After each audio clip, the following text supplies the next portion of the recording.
那麼花了162天，哦，剛剛立法院的這個通過了國防特別條例，就是軍購特別條例了，3讀哦，一下就3讀了哈。那整個版本加總的錢是7800億哦，但是分成2批了啊。那第一期因為美國第一批的發價書先來嘛，啊，國民黨本來編了3800億啊，後來呢現在說這個3000億就夠了啊，因為它有些已經編到年度預算裡面去了啊。那第2期是預估是4800億，所以3000加4800是7800億啊。那另外呢，這個今天表決是59比51哦，59比民進黨51票，顯然看來都投入了。那另外呢，這個藍白加起來呢，應該有62票啊。那可能院長啊什麼都沒有下來投票了啊。那另外呢，這個新的這個版本納入這個無人機系統、反制無人機系統、反彈道防空飛彈也納入裡面了啊。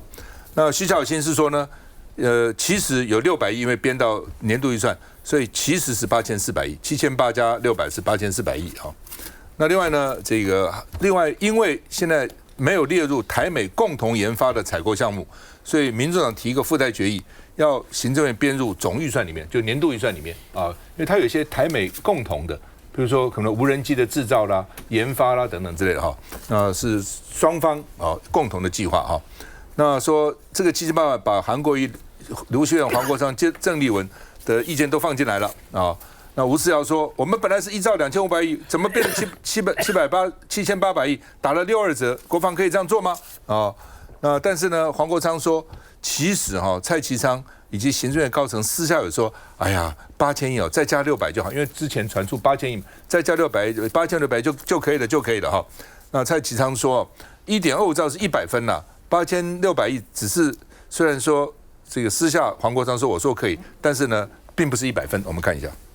20億美金已經編在年度的國防預算，90億美金是要編入特別預算，所以我們第1期的上限是3000億的台幣，還有相關對無人機的防空系統，所以第1期加第2期總共是7800億。原先賴士葆跟徐巧芯也有針對軍購提出的8000億版本，但最終黨團大會開門前幾分鐘更改為精算過的7800億。不過徐巧芯再補充，等到有正式發價書，軍購就會高達8400億的規模。要有發價書才能夠符合條例。好，那所以這3筆加起來其實是到8400億的規模。7800億是什麼含義？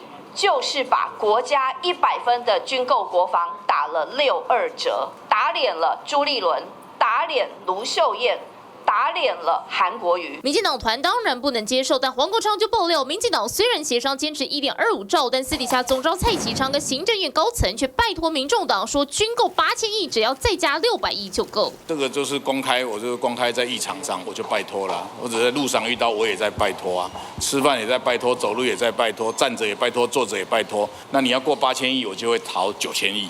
如今藍白軍購版本將上演表決大戰，儘管民進黨團對數字不甚滿意，但這下朝野也總算是往前一步。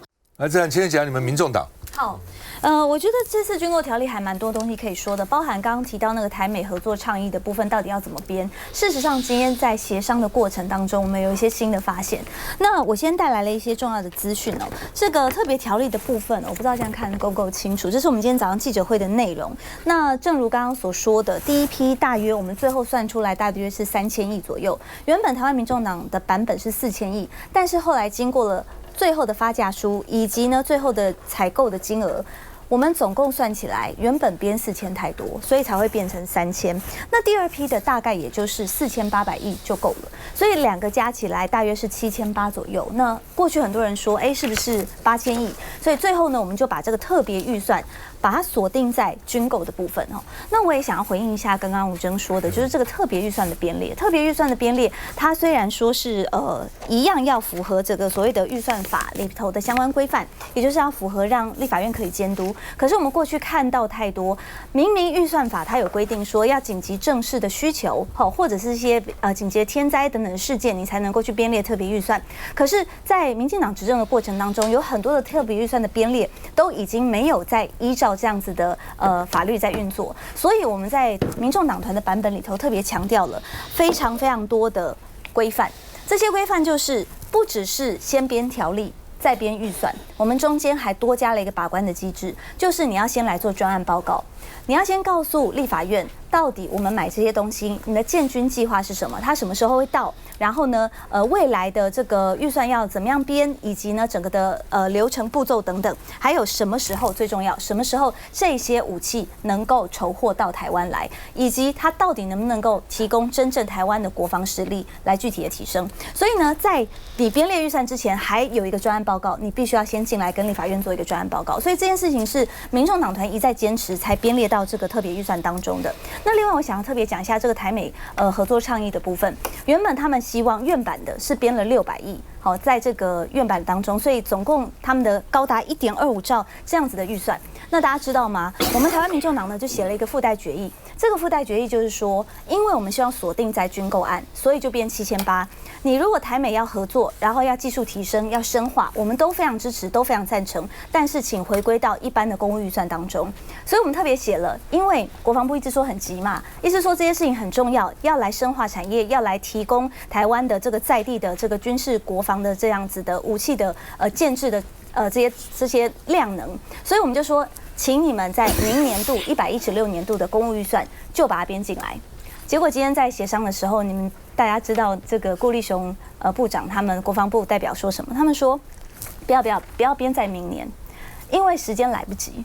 我們想說你不是很急嗎？他們說還有很多東西好，還要在這個建構還要再討論。第二點是最重要的，我們就說，然後那個顧立雄部長就說，可是編不進去。600億編不進去明年度的國防預算，大家知道為什麼嗎？因為明年度的國防預算已經要爆掉了，所以他們其實就是故意把這個600億先放到特別預算來，把它拆開，所以他們的公務預算裡面還有在編。那接下來你要再把這個600億再編到公務預算當中，那個國防部就要去彈性伸縮嘍。那我現在繼續要告訴大家的是，這7800億後頭還有。所以國會的監督是非常非常重要的。當然，國防不能打折，但是民進黨有辦法、有信心告訴我們，這1.25兆就完全的足夠，以及完全是台灣所需要的嗎？難道立法院不能監督嗎？這件事情是民眾黨一直念茲在茲，很堅持的。你們將來審預算還是要一個認真的審查嘛，還是要嚴格的審查？我覺得今天下午通過的這個案子啊，其實是妥協的高度藝術了啊，就照顧到很多人，尤其是黨團裡頭有意見的。還有呢，民眾黨，你不能忽略民眾黨。你看這個數目字跟民眾黨要的數目字非常接近，所以民眾黨很有面子。所以到底是多少錢，到底要買哪些東西，都已經不重要。等一下念一首我的打油詩給你聽，就是知道了。所以我講到這裡就夠了。因為我為什麼要講回到這個我們到底在不在菜單上面？我覺得像各位就軍方的今天在座的。這個貴賓，你們國民黨的也非常焦慮啊。那民進黨更不用說了，外交部政務次長吳定中就講白了，我們台灣很擔心在菜單上面，怎麼有一個政府這個判斷這麼差啊，這麼沒有自信？我告訴大家，老共一直講這個是紅線，不能跨越，這表示台灣就不在菜單上面。在菜單上面，他何必先講呢？而且呢，老共是很丟臉的，為什麼？我們不是他的一部分嗎？啊，你為什麼當年容許老美賣東西、賣軍火給我們？啊，當年你是小，你是弱啊，現在這多少年來，你為什麼不能翻案呢？所以你是很丟臉的但是你就沒有能力翻案，所以好了，我也不責備你。我現在要告訴大家，這個你曉得我的一個名言啊，就美中無事，台海無事，台海無事。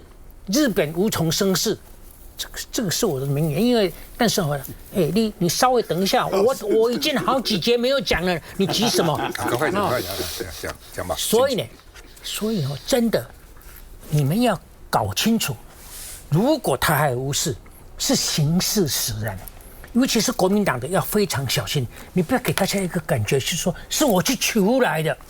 你如果國民黨去出來，你就死定了。現在是川普也要和平，習近平也要和平，台海沒事，台海一定和平啊？為什麼？因為我常常講的，美中無事，台海無事，現在還是一樣，我沒有改變我的看法，但是已經進入另外一個境界。你想，因為這個習近平跟川普，他們已經變成同林鳥了，你知道嗎？他們已經既對等，也這個不對稱，既對等也不對稱。他對等的部分就是說，我們兩個雖然還是美國比較強，但是已經有辦法做到說，我把你這個幹掉，他有能力同樣的東西也幹掉。那既然彼此相等，就不幹了。那這個不對稱的部分，現在有非政府的第三方啊，只要有兩個人拿着這 OpenAI， 或者是拿着Anthropic，或者是拿着 ChatGPT， 就躲在山洞、躲在堡壘裡頭，就可以把你搞得天翻地覆啊！所以他們兩個想說不行了，這個恐怕才是在菜单上面。所以好了，我看你啊沒耐心了，你就是沒有文學修養。我要開始念詩給你聽，你就要急成什麼？我跟你講，這個就是美中已是同林鳥。你看他們綁在一起了，算他們既然綁在一起，台灣沒事了，你知道嗎？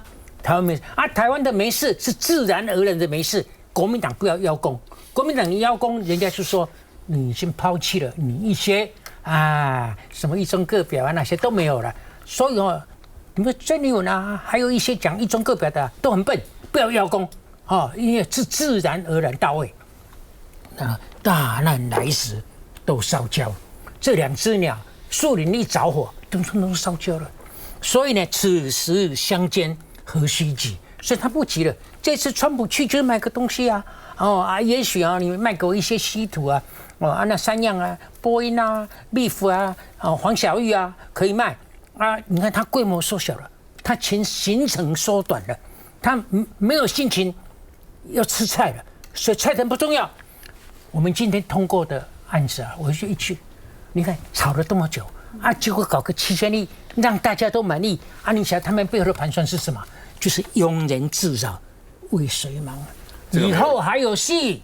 這個沒押韻，好吧，老沈，我文學比較差了，我只記得一個夫妻本是同林鳥，大難來時各自飛。所以呢，你以為他們同林鳥就已經都燒焦了，搞不好各自飛了，接下来再回來。都走。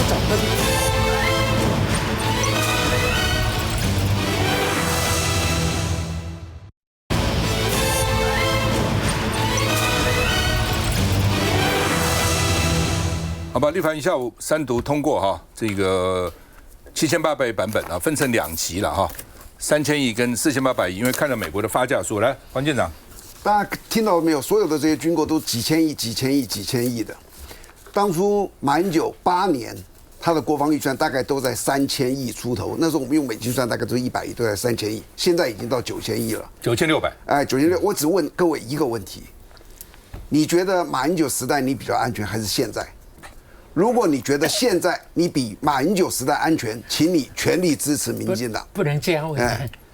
這個就是一個氛圍啊，就是我今天我不是我身邊都有很多槍彈，我就覺得很安全吶。我應該最安全就是我根本看不到槍彈，那才是一個所謂的安全感，你知道？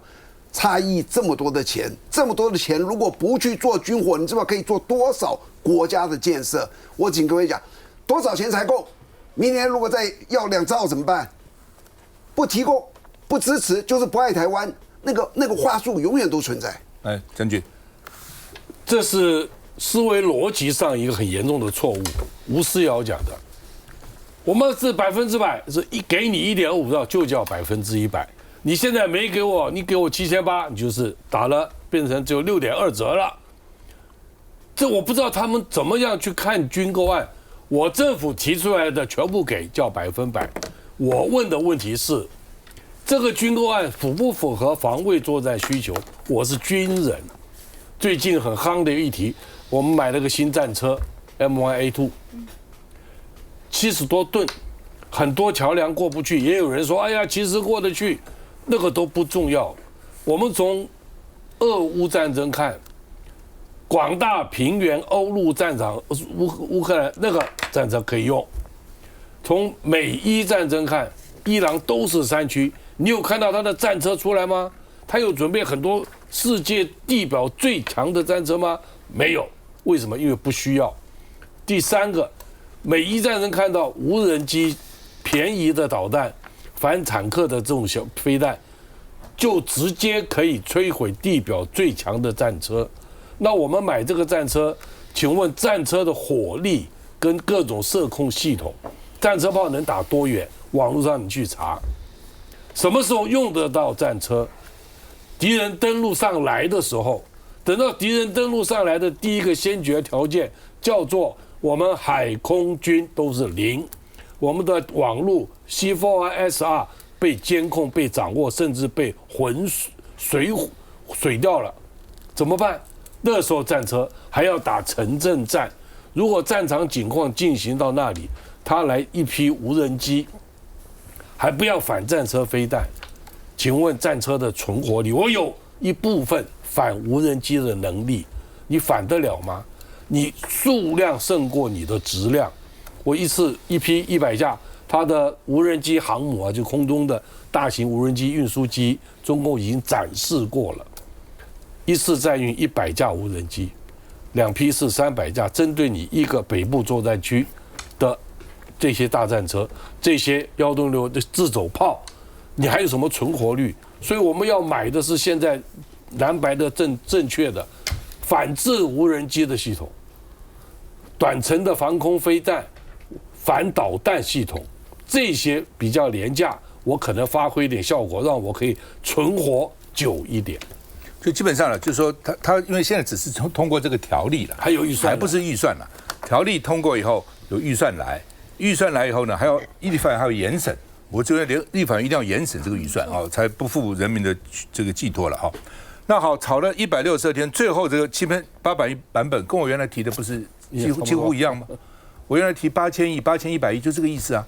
而且我原來本來也就是分成2期啊，當時我第一期就通過國民黨的111億，就是美國發下書，國民黨說3500億，後來說3800億，我說先通過這個，剩下的凍結不能動支嘛。那所有省預算都知道，凍結就是不能動支嘛，你就算沒給你通過10億也沒用啊，不能用啊，能用的只有這3000多億嘛，對不對？那我為什麼當時提出這個呢？真的是兼顧了朱立倫的9000億，盧秀燕的8、9千億，徐巧芯的8100億，鄭麗文的3500、3800億，尤其黨中央。他既然提出來的時候，我只給你通過3500、3800，所以我就講說，等能動支的只有3500億，或者他自己變成3800億，完全把大家的意見都放在裡面，而且堅守到國民黨中央本來的原則。罵我幹什麼？鋪天蓋地的罵我，不但那個罵到已經到了瘋狂的地步，你們是沒有去上網看，從大陸從台灣鋪天蓋地的罵，你罵我幹什麼東西？我是一番好意啊，我沒有跟你們作對，沒有，完全沒有啊。只是用不同的講法，看起來比較好看。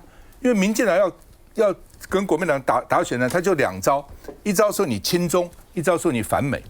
說你親中，再加上反美，我講實話，你2026也不要選了，2008也不要選了。立委是可以選了，縣市長就很辛苦，尤其總統是非常辛苦的。民進黨挖個坑，你就往裡面跳，對不對？那我也講過，我說如果說國民黨真的有本事，1毛都不通過，對，我也支持。你講出道理啊，可以講出道理，不是不能講的啊。你可以講說台灣海和平這些武器也沒用，不對稱戰爭都可以講的，我也支持。你又說第一批發酵書我就要通過，還說第2批發酵我也要通過。傅昆萁甚至講說第2批就算是1兆我也通過，記得嗎？講過這話嗎？那好吧，那既然你們這樣講，我就順着你們嘛。既然你們，如果你們接受我1毛都不接受，只要講的有道理，很多人可以接受的啊。但是你今天說只要發酵出來，我要接受，然後呢，所以第1批我接受110億美金，第2批我也接受，只要發酵我接受。那既然你這樣講，那我就幫你想一個說，好吧，那就框一個8000億嘛，不要超過8000億。然後呢，第1批來通過，第2批不來，不能動支。就算是川習會以後，川普聽了習近平的話不來第2批，那我就不動支就是了。不解凍就是了，那等於沒有支，你美國自己丟臉嘛？我沒有問題啊，責任不在我，責任在你啊。我這樣有什麼錯呢？哦，我覺得的國民黨中央一定要知道，今天以前国民党主席没有人敢干涉党團呢，今天你国民党是在野党哦，在野黨你的經費哪裡來？就靠了立委1票30塊，1票30塊，這個政黨補助費，還有我跟侯友宜選總統、副總統拿的補助費，全部捐給國民黨中央的，1毛都沒有留下來，全部捐掉。你們就靠這個在那邊運作，然後黨團自主是非常重要。今天國民黨是在野黨，沒有中央的這個行政的資源，通通靠立委在立法院的表現，他發言，他是輿論的焦點。他的能見度最高，要靠他。你黨中央要支持他，你不能去壓制他，誰都不能講話，誰也不敢講話。國民黨什麼時候搞成這樣子？國民黨從來不是一言堂的，哦，國民黨是一個民主政黨，尤其2026要贏，2028要贏，更要黨團要能夠發揮才有作用。我現在最怕就是說，哇，你不要說被20%的人支持你，你就是400-500萬呢，400-500萬不得了啊！哇，你就高興啊！哇，有這麼多人支持我，但你真的選總統，基本如果1對1的話，你是要51%的人支持你，超過50.1%，那是要多少的選票？都要700-800萬票啊！你就算400-500萬也不夠啊！所以你現在不但是你的基本盤要支持你，你中間選民也要支持你，這是國民黨2026、2028選舉要贏非常這種關鍵的。我是在幫你們的搞清楚啊！需要再回來。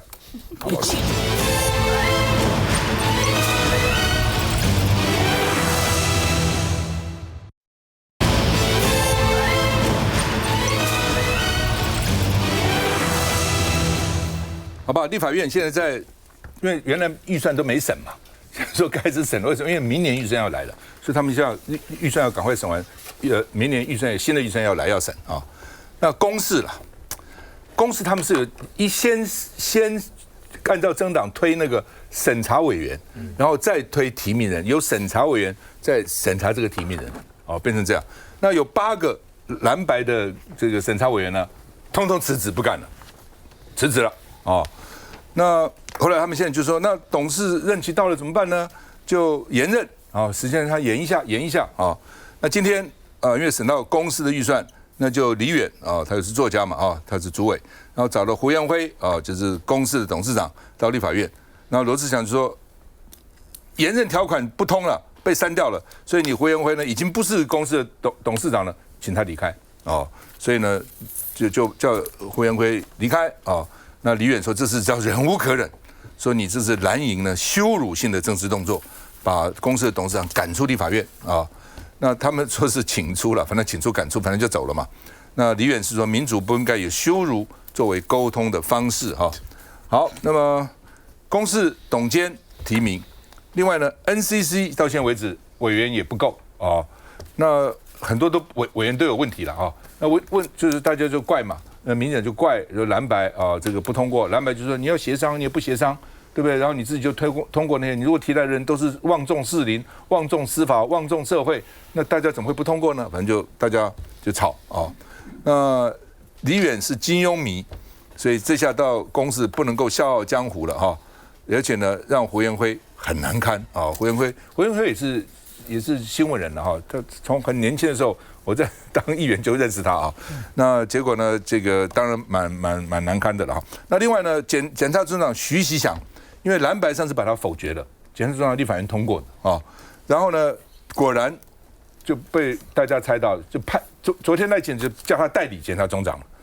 哦，聯合報今天社論寫得很好，就是說司法常常講像皇後的貞操。絕對不容許絲毫的懷疑，就是皇後、國王的太太、皇後有沒有情人，有沒有跟他亂搞，懷疑都不能懷疑的。司法也像這樣子，如果大家覺得這個法官顯然有問題，這檢察官有政治立場，司法就完了，社會正義的最後一道防線。那你這個徐錫祥，那檢察官都認為他不適合，他一審檢察官當了很久，但沒有2審檢察官的這個經歷，然後接着就到好像什麼正風處當這個這哪個海巡署當正風啦，哦，然後到一路走到後來到了法務部次長，然後這次為了讓他能夠這個當檢察總長，再給他派這個法務部的這個次長哦，然後在這種情況下，就算他不通過，可以代理司法院長現在已經代理了，檢察總長還代理，那這樣不是更讓人家懷疑說你是政治酬庸嗎？假如說立法院通過，你還可以講說，哎，至少這多數立委同意我，有民意的基礎，至少一個間接民意。現在立法院幹掉你了，還繼續讓你派代，那不是政治水洪嗎？而且你如果是我是這個徐錫祥，你派到我都不接受，對我也是個羞辱啊，对不对？我幹嘛要接受這個位置呢？我什麼就司法人員，我很多位置可以做，我幹嘛非要做這個位置不可能哦？所以呢，他現在說要到新總長產生，都是他繼續代理，總統府指派他。我們看一下。志強認為說呢，立法院已經刪除公視董事會的延任條款，他已經是公視的前董事長，所以是要求胡元輝離場。第一時間，胡元輝是表示尊重，但也強調董事會的延任是在法理的基礎上，同時也是為了公視發展的一個權益以及全民的權益所做的作為。只是這樣的動作呢，也讓文化部長李義遠非常生氣。怎麼同意他來進來再把他趕走？我覺得差別就在說，你把他同意他來了，然後再把他羞辱一下。那我觉得我們之間工作大家生命共同體，為什麼要靠羞辱來，用羞辱別人來做一個溝通的方式？因為在台灣這個是一種教育，我們民主自由民主的社會，千萬不要讓小朋友看到說羞辱別人是一個本來就可以的事。我覺得蠻難過哎，其實我不會羞辱別人的，可是當你一再被羞辱的時候，我都不知道該怎麼反應，因為我要生氣嗎？我要羞辱回去嗎？然後你要屈服我，叫我在地上狗爬嗎？我不知道怎麼辦呢？還有律師，就是這一次我們看到英國國王查爾斯3世到那個美國去演講的時候，他就說我們兩個國家有很多共同的文化。好，那很重要的就是我們都認為呢，我們的是一個民主國家，然後我們的行政權要受到國會、要受到議會的節制。好，所以呢，你們美國就講了 no tax without representation。好，所以你要徵稅、你要支出，都要經過人民選出的代表同意。所以我們剛剛看說，不管是國防預算的特別條例，好，或者是說重大的人事案，你都需要國會的同意，這才是民主國家。好，那我們去看說，檢察總長他其實有非常大的權限，他除了我們都知道的這個特別上訴的權利之外，他可以派檢察官去視察各個檢察署，啊，他可以去決定事務的分派。他如果發現有案件構成犯罪，他可以直接指派檢察官去進行偵查，他也可以去進行懲處啊，然後決定辦案的順序。所以檢察總長他其實權力是很大的，也因為這樣，他是最高的全國最高地位的檢察官。我們才在法律裡面規定說，檢察總長必須要經過立法院同意。那既然是要經過立法院同意，你把一個沒有被立法院否決的人去派代理，就是立法院已經認為這個人不適任了，那很明顯賴總統就是在藐視國會。那這怎麼能夠叫做一個民主國家呢？好，那同樣在公視的狀況也是一模一樣。公視法第15條本來是有一個續延任條款，說如果今天董事呢提名沒有通過的話，原來董事可以繼續做。那麼立法院已經把公共電視法第15條這個部分刪除了。那個時候，民進黨的陳培瑜委員還在自己的臉書上面說：“哎呀，這樣的話，以後只要1個月內沒有選出新的董事，那就公視就癱瘓了。”結果你看，像文化部說什麼？不會啊，我們依照財團法人法繼續做。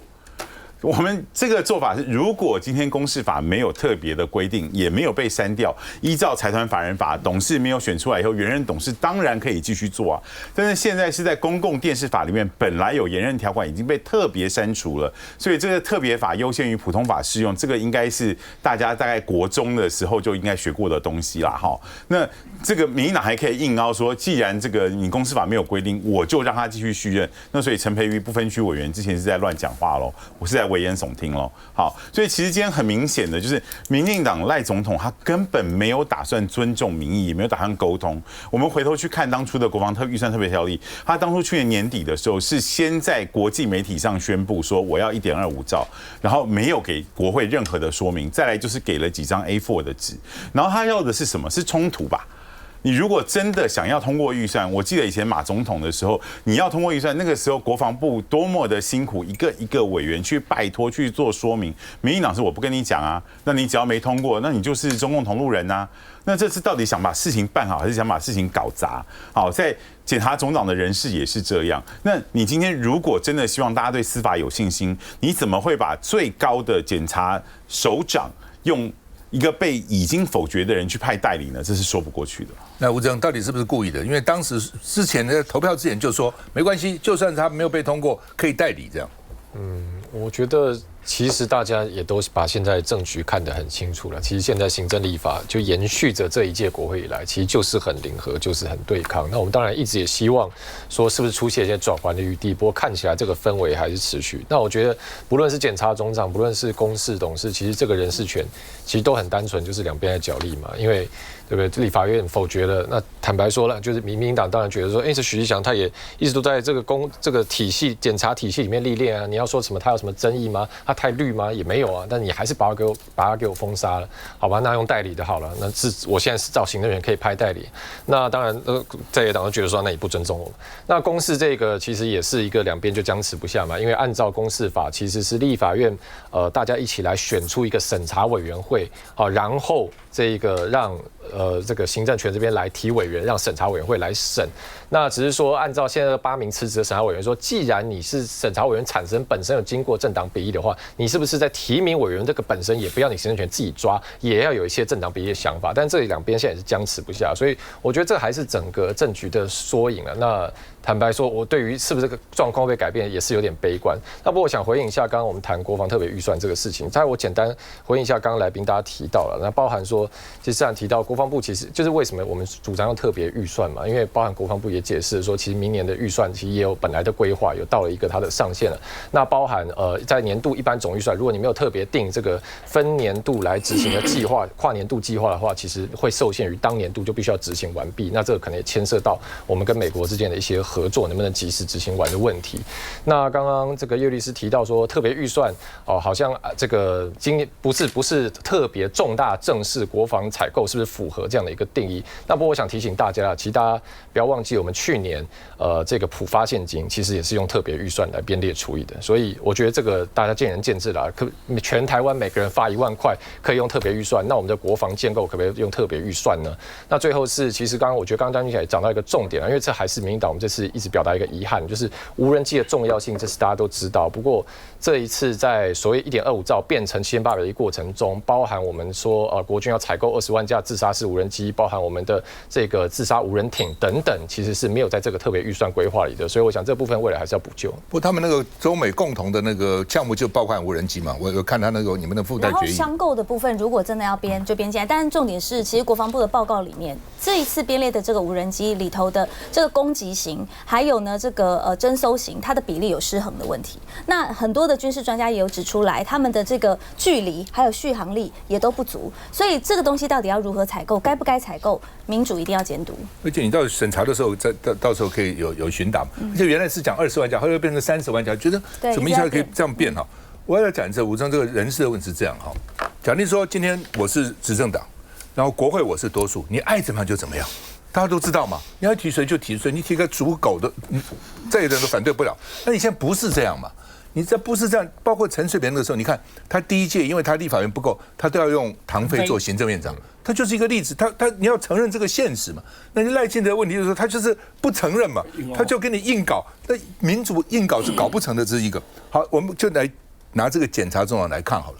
以前經常檢察總長都是檢察官他們自己投票的，好多次這樣哦。他們投票選出一個檢察官裡面有服众望的人，那通常那個中央政府就尊重了。那你也可以這樣。今天我舉例來講，如果說今天是檢察官自己投票出來產生一個，藍白敢反對嗎？藍白絕對不敢反對的。你提的人只要是服眾望的，對不對？大家社會上都覺得這個人不錯的，藍白不敢反對的。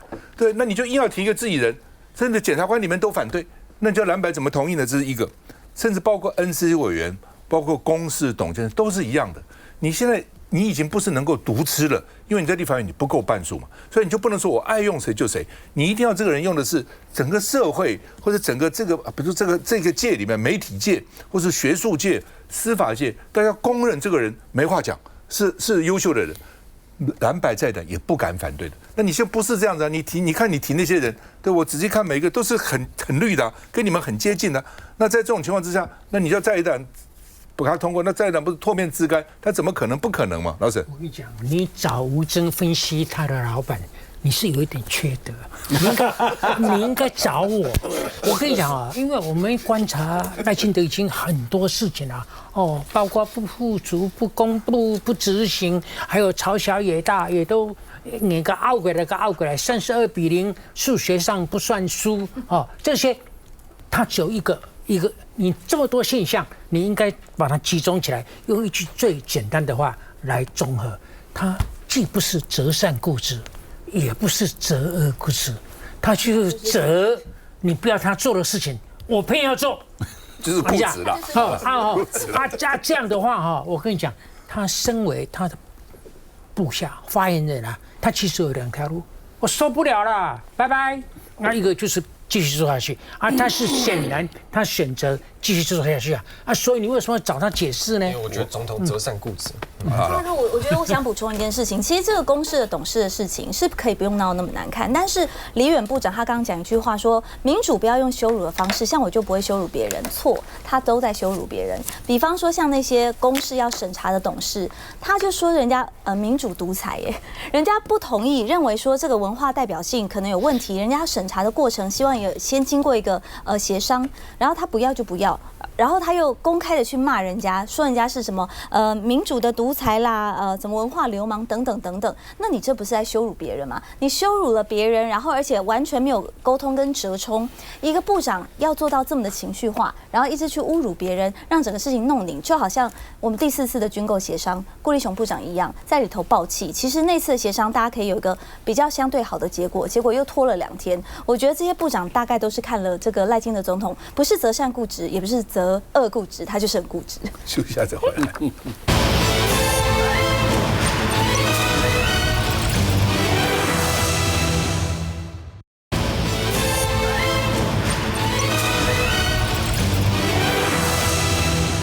香港媒體說，哇，台北市有鼠患，會不會讓台北市的形象受影響？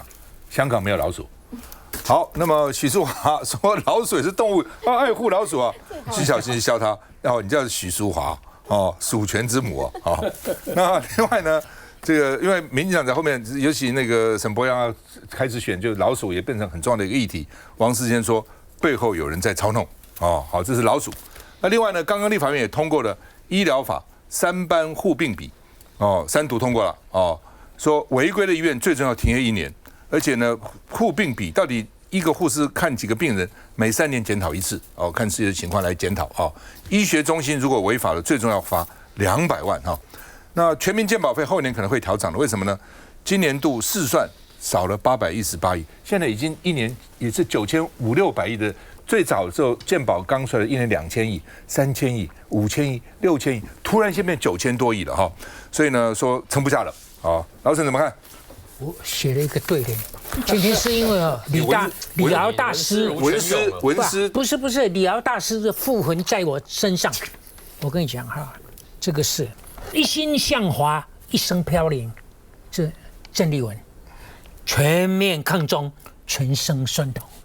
哦，那這個是肉體的痠痛，但是引到腦神經呢就僵化僵固，所以你看。要選一個台北市長，沒有什麼東西好講的，講老鼠，哦，這個就很可笑了。好了，這個都是小事情，就不談了。我跟你講啊，今天講這個3班制立法，我就有一點奇怪，我要問陳志涵，因為這個是理所當然啊，他不做。就是因為錢找不到啊，3個護士小姐有執照的，有2個就業，有1個在外面流浪，一個多啊，這個難道不能處理嗎？啊，為什麼藍白加起來票數過半呢？啊，為什麼要拖到今天？這個我真的搞不懂。我跟你講，我每年都到護理界去講說，我負責，今年不完成我負責啊，結果我也跳票了，因為我算什麼，對不對？所以呢，我今天非常高興。恭喜！因為今天護理界去抗議的時候，真的硬起來了。我甚至呼籲，他再不幹的話，這些人有病住院啊，就照平常的，不要服務不要太周到。回家講你該死，你給他落在老娘子手裡啊，對吧？好狠啊！